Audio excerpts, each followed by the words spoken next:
আপনারা জানেন ৭৫ পরবর্তী সময়ে যখন দেশ টালমাটাল, সেনা বিদ্রোহীদের মানবিক বিদিক, ঠিক তখনই আবির্ভূত হওয়ার এদেশের সূর্য সন্তান, আমাদের এই বগুড়ার লালমাটির সন্তান শহীদ প্রেসিডেন্ট জিয়াউর রহমান। জিয়াউর রহমান ১৯৭৯ সালের ৮ই ফেব্রুয়ারিতে যে নির্বাচন হয়েছিল, সেই নির্বাচনে ২০০ অধিক আসন নিয়ে তিনি রাষ্ট্র ক্ষমতায় এসেছিলেন। উনি এসেই বলেছিলেন, বিএনপির প্রথম কাজ হচ্ছে গণতন্ত্র জনগণের মাঝে ফিরিয়ে দেওয়া। ঠিক তারপরেই তাকে হত্যার মাধ্যম দিয়ে এদেশে আবার স্বৈর শাসন স্থাপিত হলো। উদ্ধারে গিয়ে আসলেন কে? দেশনেত্রী বেগম খালেদা জিয়া।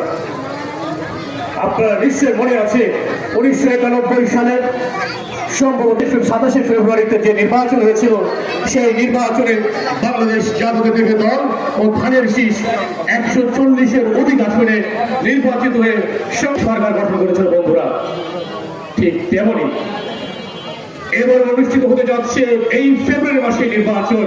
বাংলাদেশের ১৭ বছরে যে প্রেসিডেন্টের জাতাকল ছিল, এই জাতাকল থেকে এদেশের মানুষ গণতন্ত্রে ফিরে আসতে যাচ্ছে।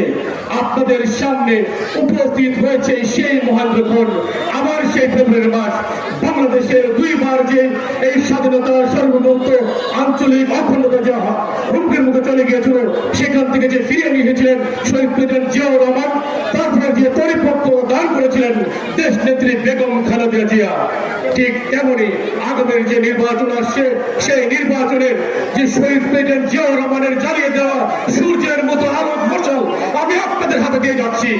আপনারা যে সামনে নির্বাচন আসছে, এই নির্বাচনে আমাদের প্রিয় নেতা জনাব তারেক রহমানের নেতৃত্বে ৩১ দফার মাধ্যমে সেই মশাল জ্বালিয়ে বাংলার প্রত্যেকটা ঘরে প্রত্যেকটা মানুষের কাছে পৌঁছা দিবেন।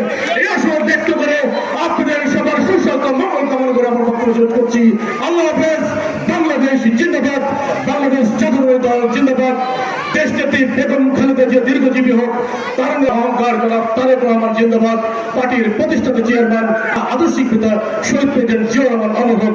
সবাইকে ধন্যবাদ। আসসালামু আলাইকুম ওয়া রাহমাতুল্লাহ।